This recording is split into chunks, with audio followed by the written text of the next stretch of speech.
Vamos então à nossa série de estudos, não sem antes dar as boas-vindas ao Wildeir e à Lucimar. Sejam bem-vindos, viu? Estávamos com saudades. Muito bem. Nossa fé comum.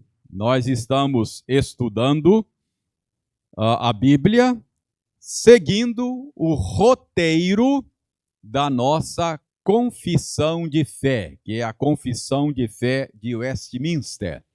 Um documento lá do século XVII, que a nossa igreja subscreve como uma fiel interpretação do conteúdo da Escritura.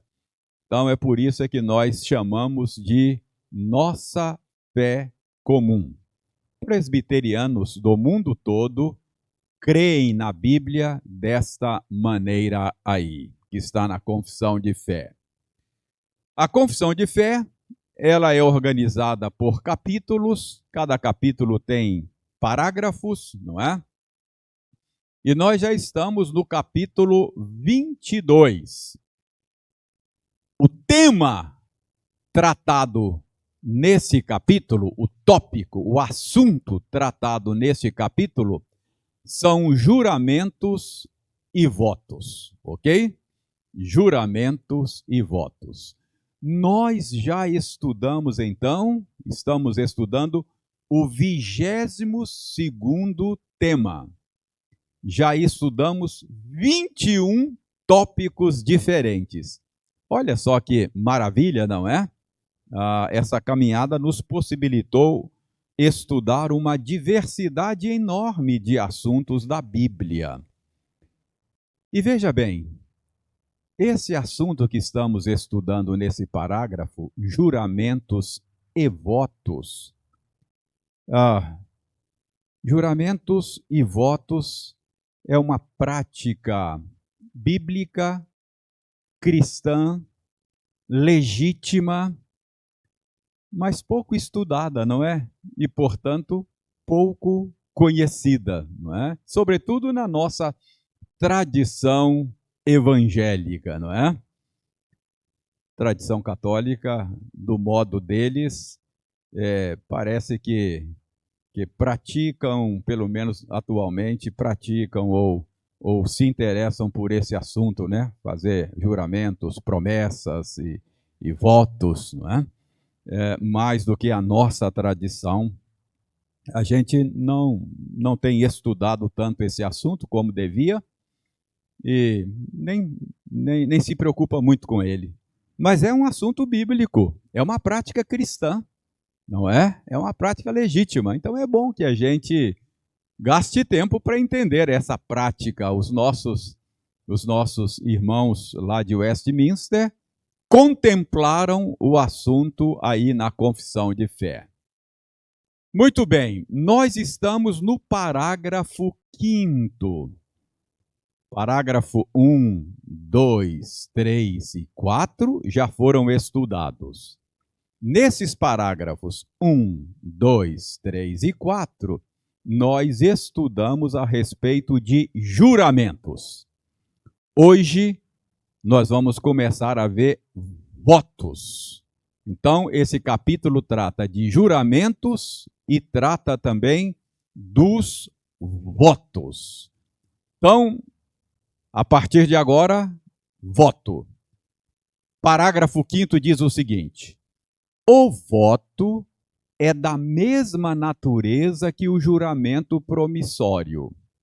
Deve ser feito com o mesmo cuidado religioso e cumprido com igual fidelidade. Então, os nossos irmãos que escreveram a Confissão de Fé estão dizendo aí para nós que voto e juramento são coisas semelhantes de certa maneira, não é? Voto e juramento, em muitos aspectos, têm a mesma natureza. Por isso, requer a mesma seriedade, requer o mesmo cuidado. Nós não devemos tratar de maneira descuidada, não devemos banalizar a prática, não é? De juramentos e votos. Por exemplo, eu me lembro que quando nós iniciamos esse capítulo aí, o Vinícius, que está lá atrás, aquele jovem de boné lá, Vinícius levantou a seguinte questão: ô reverendo, a Bíblia diz aqui que a gente não deve jurar, seja a tua palavra sim, sim, não, não. Não foi isso, Vinícius?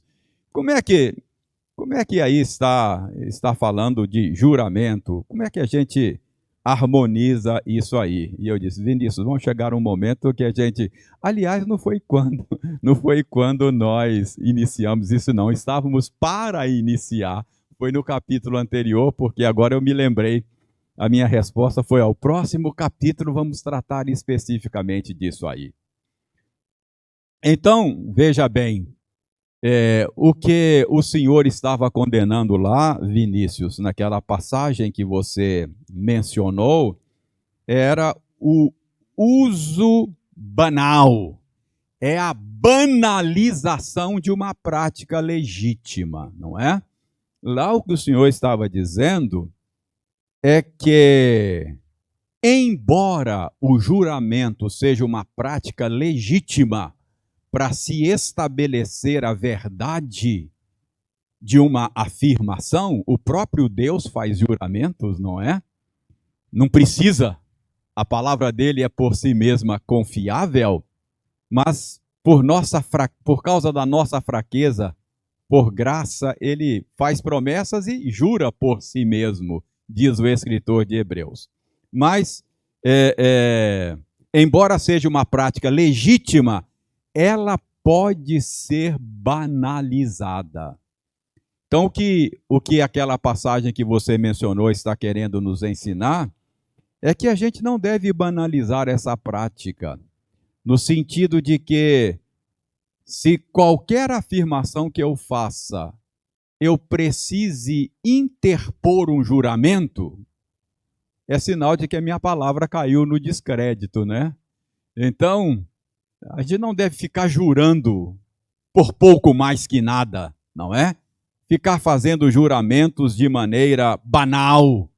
Seja a tua palavra sim, sim e não, não. Ou seja, o cristão tem que ter uma palavra confiável, que não precisa ficar interpondo o juramento a toda hora, não é? E por qualquer razão. Embora haja momentos graves, sérios, que requer juramento sim. Ok? Então, o que nós estamos vendo aí nesse parágrafo 5º é que tanto juramento quanto votos têm diferenças que nós vamos ver daqui a pouco, como é que eles fazem distinção entre juramento e voto, mas quanto à gravidade, quanto à seriedade, quanto à importância, eles têm a mesma natureza. Seja juramento, seja voto, não devem ser tratados de maneira banal, deve ser tratado com a mesma seriedade, com o mesmo cuidado, porque são práticas sérias, não é coisa para se brincar. Vamos ver exemplos bíblicos de votos. Leiam aí Salmo 61, verso 8. Só para que você tenha uma ideia, depois Salmo 66, 13 e 14, Eclesiastes 5, de 4 a 6. Essas passagens estão aí só para chamar a sua atenção e mostrar que é uma prática prevista na Bíblia. É uma prática legítima. Fazer votos é uma prática bíblica, cristã e legítima. Alguém leia para nós Salmo 61, 8?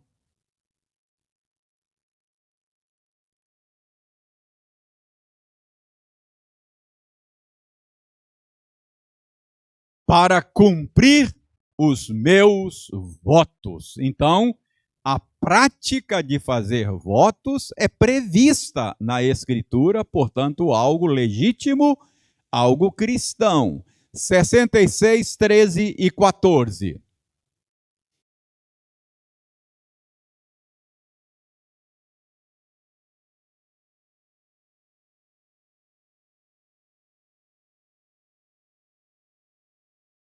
Olha só, o salmista está dizendo que houve um dia de angústia. E por causa dessa angústia, ele proferiu votos, ele fez votos ao Senhor. E ele está dizendo que vai levar a sério o voto que os seus lábios fizeram no dia da angústia, não é? Então, por enquanto, eu só quero que você perceba que esse é um tema da Escritura, que é um tema que está aí, é legítimo e deve ser considerado, não é? Eclesiastes 5, 4 a 6.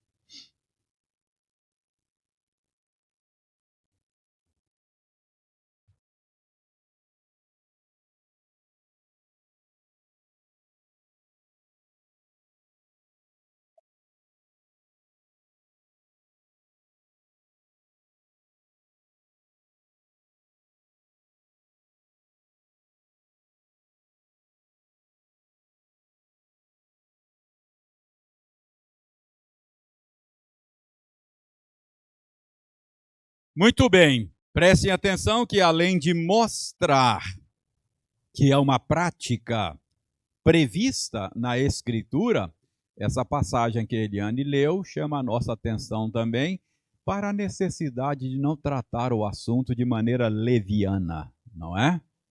Está dizendo, é melhor não fazer nenhum voto do que tratá-lo de maneira leviana. Então, a ideia é trate com seriedade essa prática, ok? Então, que vimos até aqui, que voto e juramento têm natureza semelhante, devem ser tratados de maneira séria, e vimos alguns textos que mostram para nós que é uma prática bíblica, portanto, legítima, não é? Vamos então para o parágrafo 6º. O voto não deve ser feito a criatura alguma, mas somente a Deus. Para que seja aceitável, deve ser feito voluntariamente, com fé e consciência de dever, em reconhecimento de misericórdias recebidas ou para obter o que desejamos. Pelo voto, obrigamo-nos mais restritamente aos deveres necessários ou a outras coisas, até onde ou quando elas conduzirem a esses deveres.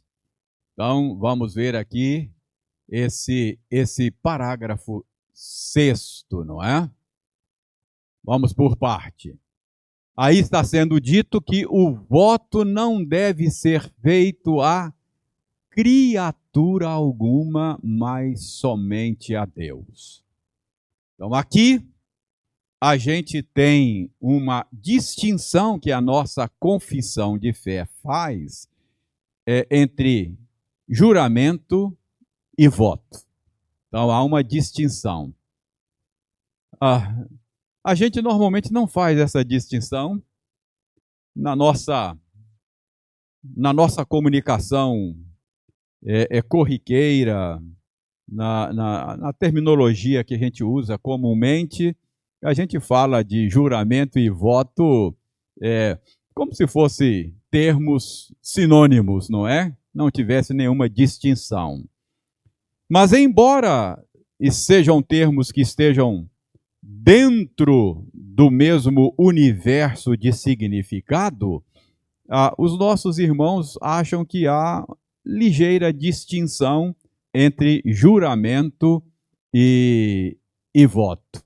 Vejam aí que o voto não deve ser feito a criatura alguma, mas somente ao Senhor. Então, segundo a confissão de fé, embora juramentos e votos sejam semelhantes em muitas coisas, são atos distintos. Juramentos são promessas que fazemos na presença de Deus. Votos são promessas feitas ao próprio Deus.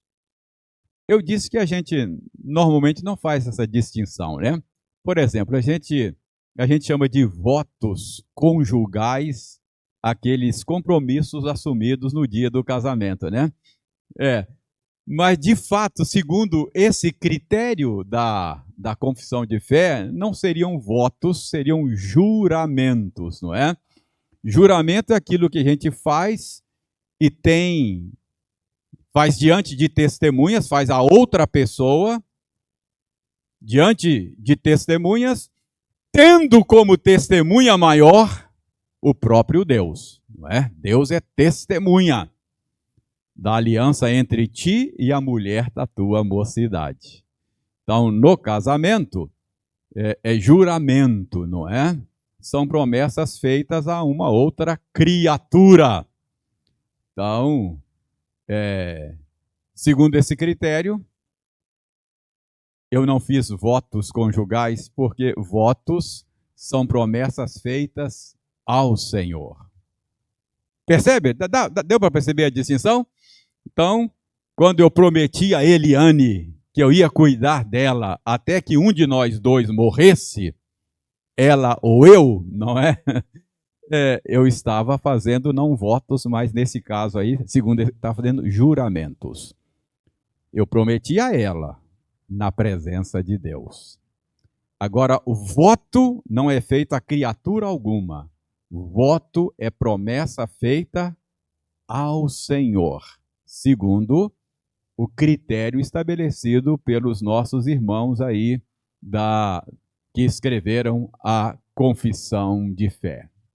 Então, o voto não deve ser feito a criatura alguma, mas somente a Deus. Qual é o propósito do juramento? Juramento, o propósito é confirmar a verdade, é garantir a fidelidade, é assegurar confiança em declarações ou compromissos, não é? Então, quando eu prometi a Eliane que eu cuidaria dela até que a morte nos separasse, né, eu evoquei o Senhor por testemunha. Fiz isso diante de um ministro do Evangelho, fiz isso diante da igreja que estava lá testemunhando, fiz isso diante da face do Senhor. Então, o que a gente quer com isso é garantir a fidelidade, a confiança da declaração ou do compromisso assumido. Então, vamos ver aqui um juramento na Bíblia. Gênesis 24, 2, 3. Gênesis 24, 2, 3.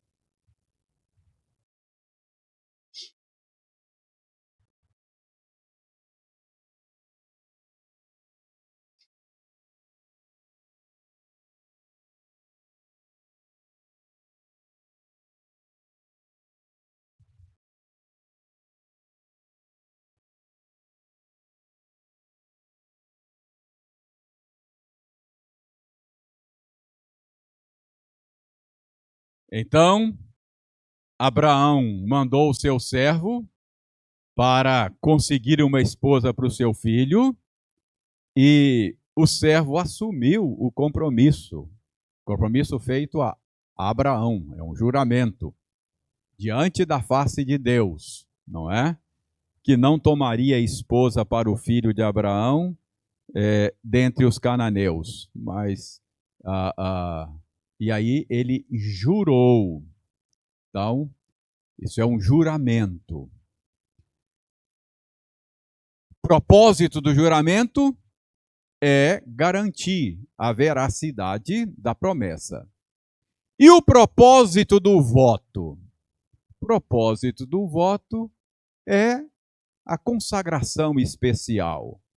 é a dedicação especial ao Senhor, em função de gratidão, arrependimento, louvor. Então, o voto é feito ao Senhor, num ato de gratidão, dedicação especial, consagração especial ao Senhor, um louvor especial ao Senhor. Foi que o que nós vimos ainda há pouco no texto que o Ildeir leu conosco. Desejo de Ana era ter um filho, não é verdade? Ela orava, ela se sentia humilhada, porque a outra esposa do seu esposo dava filhos a ele e ela não. E na cultura em que Ana vivia, isso era uma grande humilhação. A esterilidade era tida como uma maldição. E então, ela tendo esse desejo do coração satisfeito pelo Senhor, em atendimento às suas súplicas, ela fez o voto de dedicar o filho ao Senhor como uma expressão da sua gratidão. E o que o Ildeir leu é o cumprimento desse voto, não é? Quando o menino Samuel foi ofertado ao Senhor para que estivesse para sempre servindo lá ao lado do sacerdote Eli. Então, isso é voto. Juramento, o servo de Abraão. Voto, não é? É dirigido, é uma promessa feita ao Senhor em momentos assim especiais. Então, o voto não deve ser feito a criatura alguma, mas somente ao Senhor. É isso aí que nós estamos explicando ainda. Vamos para frente. Para que o voto seja aceitável, ele deve ser feito voluntariamente, com fé e consciência de dever, em reconhecimento de misericórdias recebidas ou para obter o que desejamos.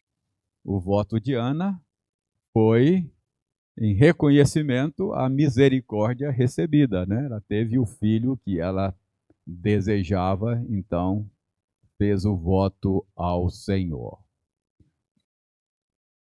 Irmãos, vejam bem.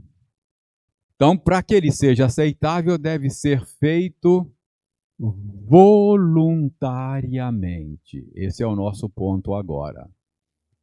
As Escrituras não ordenam que se faça votos. Não tem nenhum mandamento mandando você fazer votos. Aliás, o texto de Eclesiastes que a Eliane leu ainda há pouco diz que é melhor, em algumas circunstâncias, você não fazer voto nenhum. A recomendação é não faça votos. Essa é a recomendação aí de Eclesiastes, né? Então, o voto não é algo ordenado pelo Senhor, não é? O voto é sempre resultado de uma decisão pessoal, individual, consciente. Não é nenhuma obrigação geral para o povo do Senhor. Então, é sempre voluntariamente, é sempre uma decisão pessoal, é sempre uma decisão individual. Não há nenhum mandamento, não há nenhuma ordem para que você faça votos ao Senhor. Voto não é um mandamento de Deus. Deus nunca exige votos específicos para garantir bênçãos. O que Deus requer de nós, irmãos, é aquela obediência regular, acima de promessas extraordinárias. Vejam Miqueias 6, 6 a 8. Miqueias 6, 6 a 8.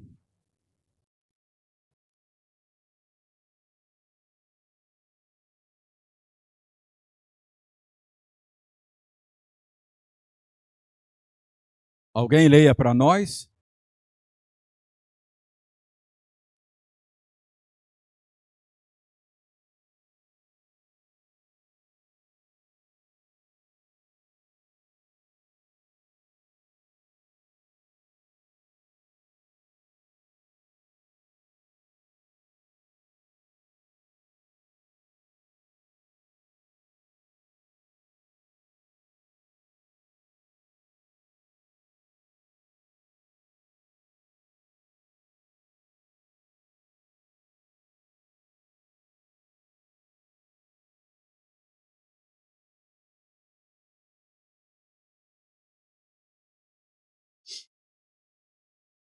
Deus está, Ildeir, aí numa demanda com Israel.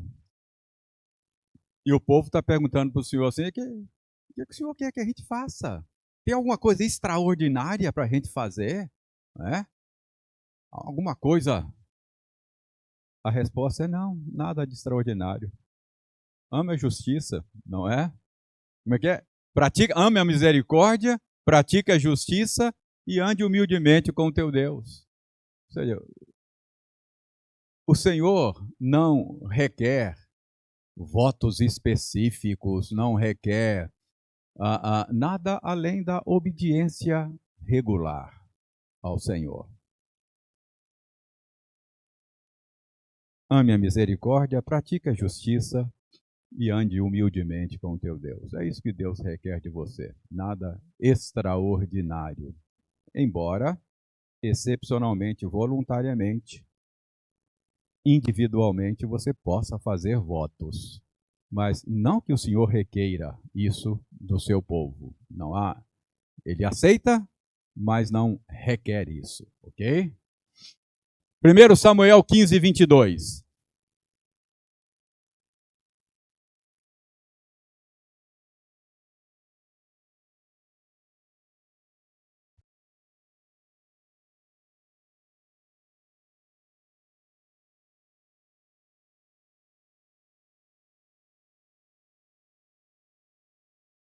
Lembra desse episódio?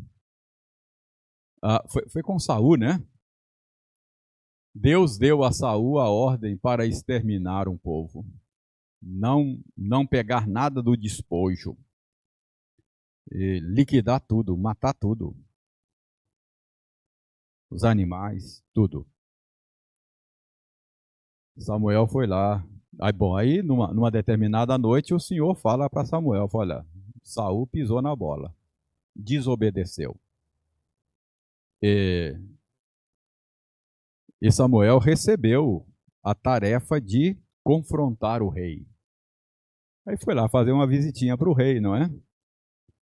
Papo vai, papo vem, entre um cafezinho e outro, não é? E aí, rei, o senhor obedeceu bem o que Deus mandou fazer lá? Eu falei, claro, cumpri direitinho, obedeci às ordens do Senhor. A certa altura da conversa, Samuel ouve o balido de uma ovelha, né? Uma ovelha berrou lá, falou, mas Saul, mas que ovelha é essa? Rapaz, não, eu obedeci, mas tinha umas ovelhas bonitas lá, rapaz. Tinha uns troços lá assim que enchia os olhos. Eu falei, não, isso aqui eu vou poupar. Mas, a intenção é boa, viu? Eu poupei assim porque eu quero sacrificar ao Senhor. Vamos fazer uma festa para comemorar essa vitória, um culto lindo, e eu vou oferecer ao Senhor sacrifício dessas ovelhas.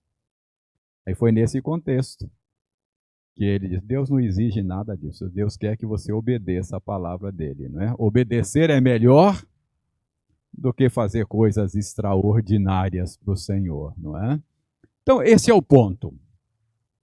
Para que seja aceitável, o voto deve ser feito voluntariamente, com fé e consciência de dever, em reconhecimento de misericórdias recebidas ou para obter o que desejamos. Na tradição reformada, irmãos, votos não são meios de barganha, não são meios de manipulação, mas é uma expressão espontânea de gratidão. É uma expressão espontânea de dedicação e consagração pessoal ao Senhor, não é? Então, é assim que a nossa tradição vê essa prática que é bíblica, que é legítima, não é? E que é cristã. Deixa eu dar exemplo para vocês aqui, na tradição cristã evangélica, de votos, não é? David Livingstone. Já ouviram falar, não já? Esse irmão, nascido em 1813, falecido em 1873, foi um médico, missionário, nascido na Escócia, e foi um dos primeiros europeus a cruzar o interior da África.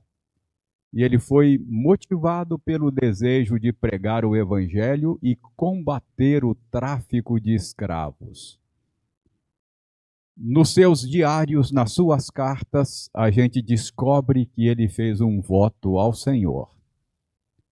Ele partiu para a África e fez um voto ao Senhor, que ele não voltaria ao seu país de origem sem cumprir a sua missão. Essa é uma frase dele. Eu irei, não importa onde, contanto que seja para frente. Ou seja, retroceder, voltar nunca. Foi embora para a África. Livingstone morreu no seu quarto ajoelhado orando, já debilitado por enfermidades.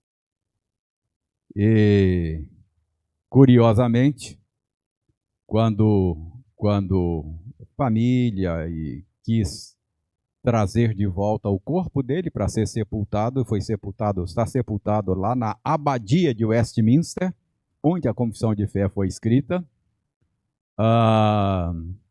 Os africanos que foram abençoados pelo ministério do Livingstone exigiram que, literalmente, tiraram o coração dele, e o coração dele foi enterrado na África, não é? Ele queria que o coração dele fosse enterrado na África.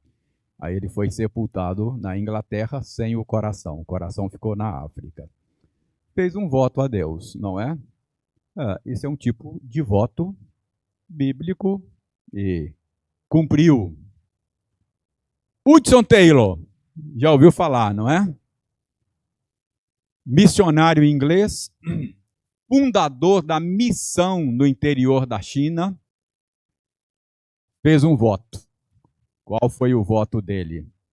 O voto dele é que ele, desde jovem, queria ir para a China, e o voto dele é que ele jamais pediria publicamente apoio ou ajuda financeira para o seu trabalho.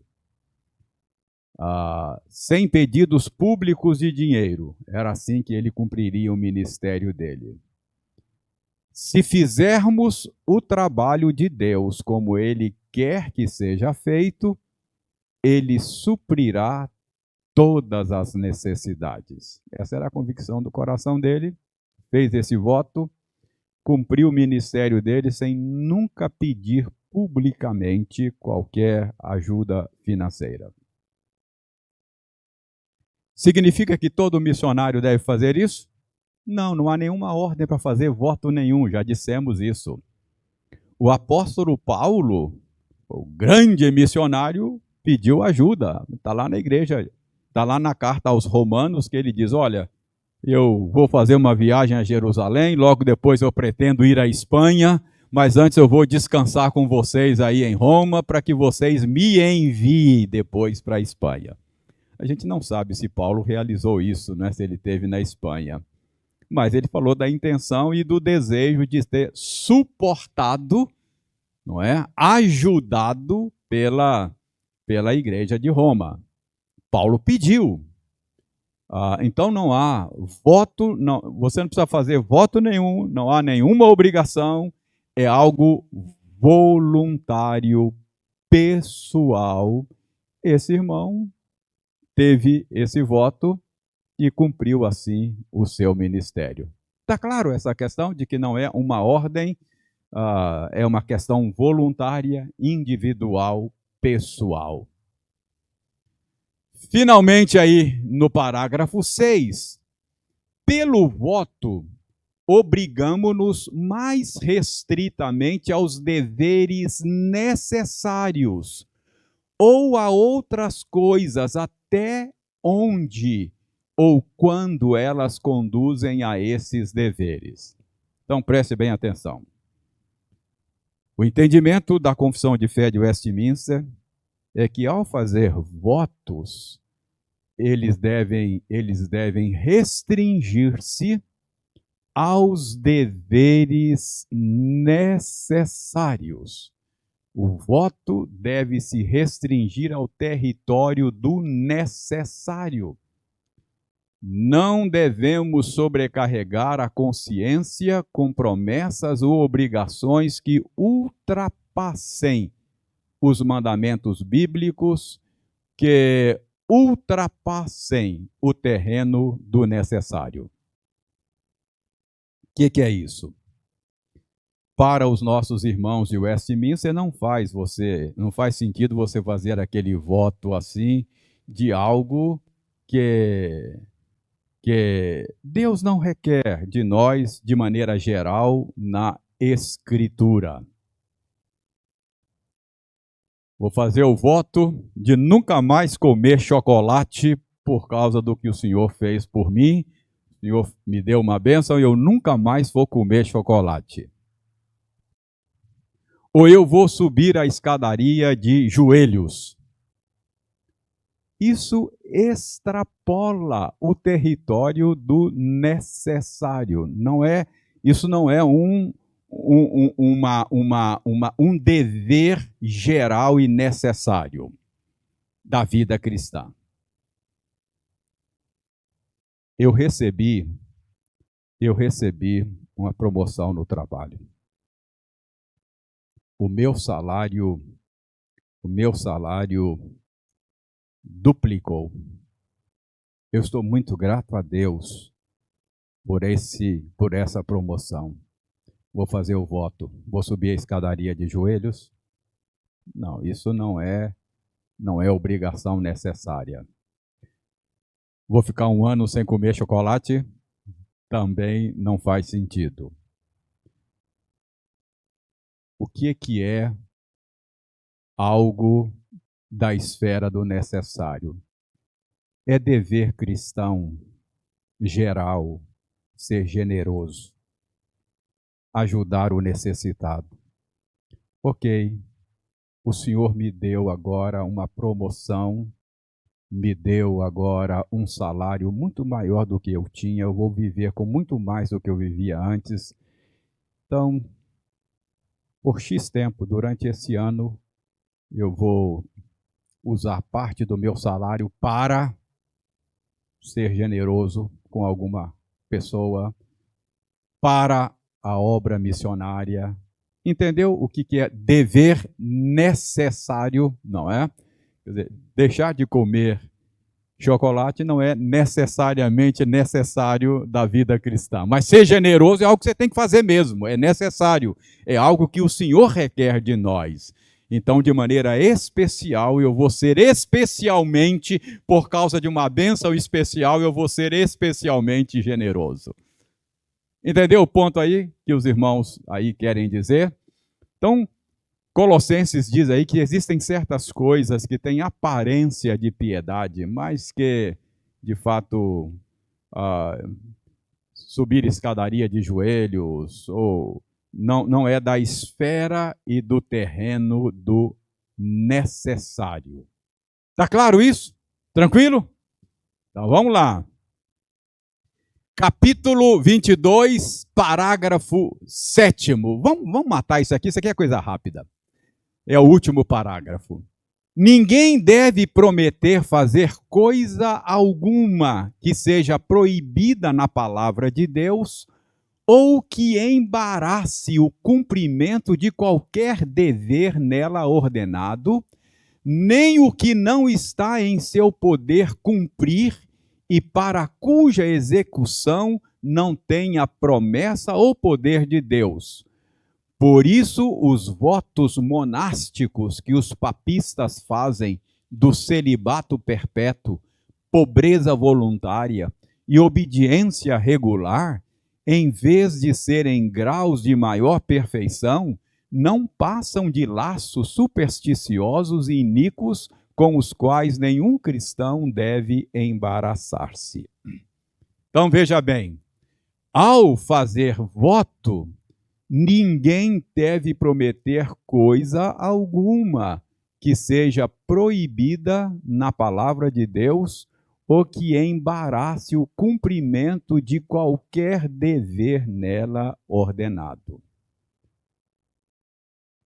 Vejam Marcos 7, de 9 a 13. Nós temos um exemplo bíblico aí de voto que embaraça a obediência ao Senhor.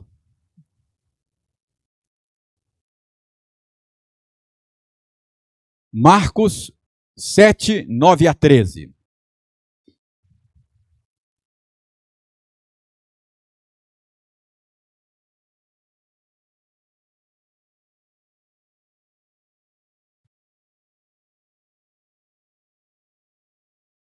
Marcos 7,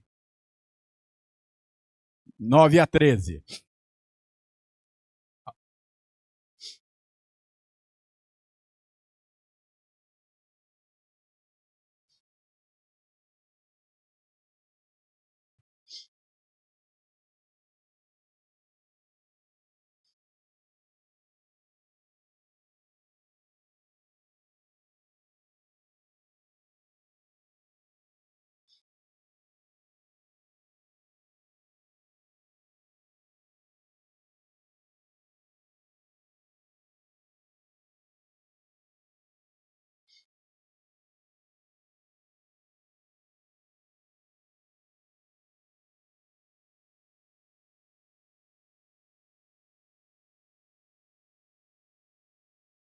Preste bem atenção. O judaísmo dos dias de Jesus não era mais o mesmo judaísmo original. Ele foi pervertido por interpretações erradas e por acréscimos de normas, de mandamentos, de leis que os judeus fizeram. Então aí Jesus está mencionando um tipo de oferta que eles acrescentaram ao sistema religioso, chamada de Corban. Era uma oferta que se fazia ao templo. Era o voto de dedicar ao templo os meus bens. Então eu podia dedicar os meus bens ao templo, obviamente, muito parecido com o testamento, não é? Eu continuava no usufruto dos bens, mas eles agora pertenciam ao templo. E aqueles que fizessem esse voto estariam, por exemplo, justificados de suprir as necessidades dos pais idosos, dizendo: olha, eu lamento papai, eu lamento mamãe, eu não posso cuidar de vocês porque eu fiz um voto ao Senhor, os meus bens agora pertencem ao templo, eu dediquei ao Senhor os meus bens, então eu não posso cumprir a ordem de cuidar de vocês. Jesus está mostrando que esse tipo de voto era uma coisa que Deus não se agrada, porque por causa desse tipo de voto estavam invalidando um mandamento claro da palavra de Deus: honra a teu pai e a tua mãe. Entendeu? Então, nenhum voto pode levar você a desobedecer a palavra de Deus. Vou fazer um voto de nunca mais olhar na cara da Késia. Isso aí. Nunca mais falo com ela.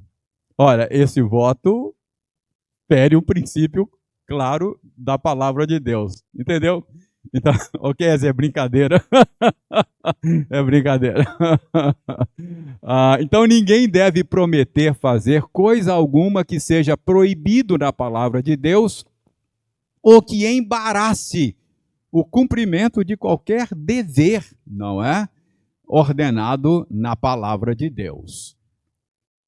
Nem o que não está em seu poder cumprir e para cuja execução não tem a promessa ou poder de Deus. Isso significa que essa é uma prática que precisa estar dentro da esfera do razoável, não é? Do razoável. Às vezes acontece muito, né? Em alguns setores da igreja, tomado por uma emoção muito forte, aquele final de acampamento, né? em que a pessoa está altamente tomada pelas emoções, raciocinando pouco, e aí faz votos que não tem como cumprir, não é? Jesus jejuou 40 dias. E eu digo lá no acampamento, oh Deus, eu vou ficar 40 dias sem me alimentar.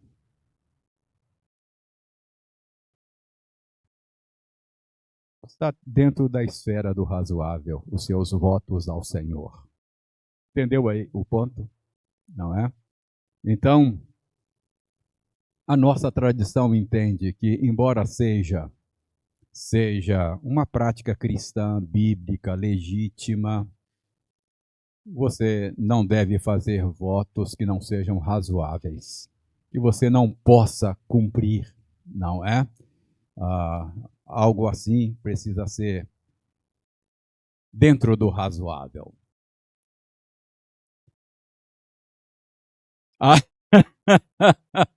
Aí piorou, né? O Jeto está dizendo ali que também não deve fazer voto para outro cumprir, né?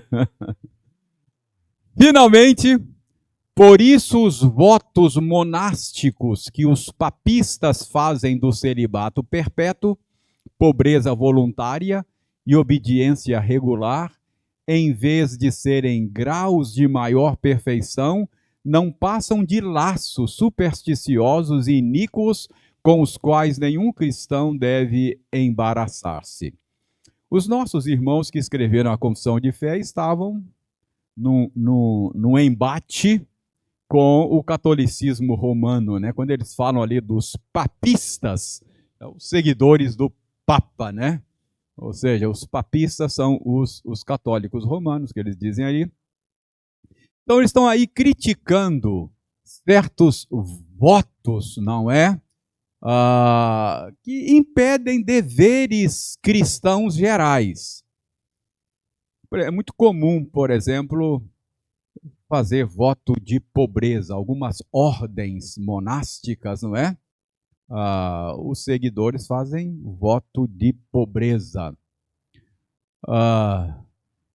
O entendimento da confissão de fé é que esse tipo de voto impede deveres cristãos gerais.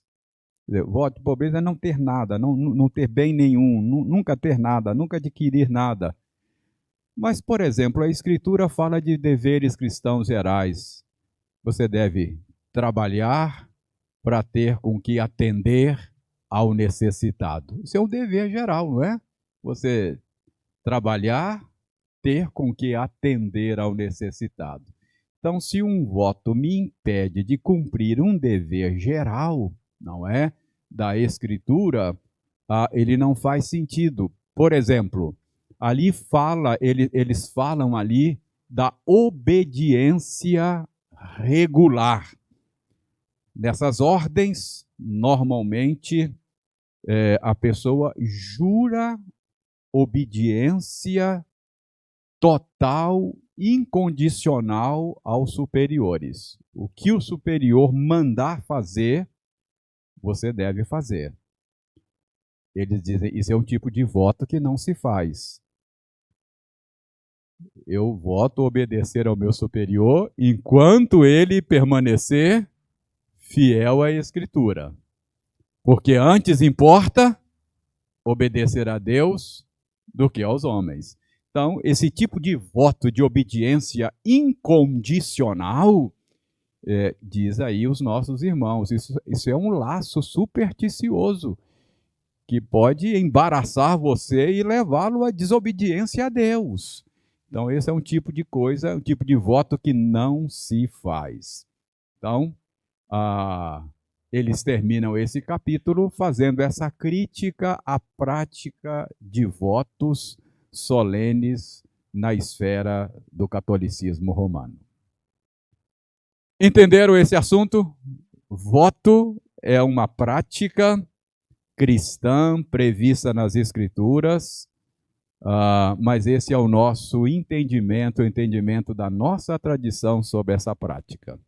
Algo voluntário, que em situações especiais deve ser feito, Deus se agrada, embora não requeira isso de ninguém. É algo voluntário, é uma dedicação especial ao Senhor, não é? Em forma de gratidão, em forma de consagração especial. Oi.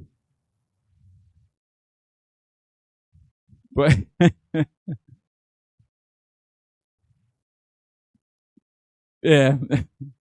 É. Não, né? Da questão da filho, né? Da filha, não é? É um voto não razoável, né? Primeiro que aparecesse, né? É, é, esse é um exemplo bíblico, eu creio, da insensatez do voto. Eu nunca devo fazer um voto desse tipo, não é? A promessa, por exemplo, que Herodes fez a Herodias, não é? E ela pediu a cabeça de João Batista, né? Então isso não é razoável, né? Fala, pastor Lucas.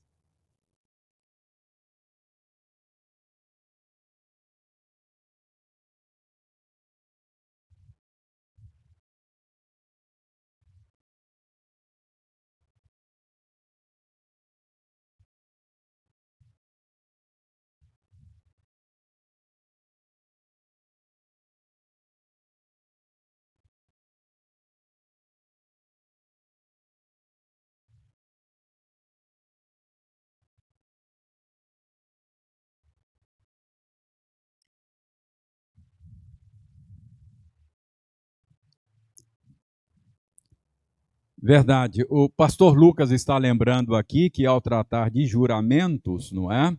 O entendimento da Escritura é que, tendo descoberto a tolice de um juramento, a, a atitude legítima e cristã é arrepender-se da tolice, não é?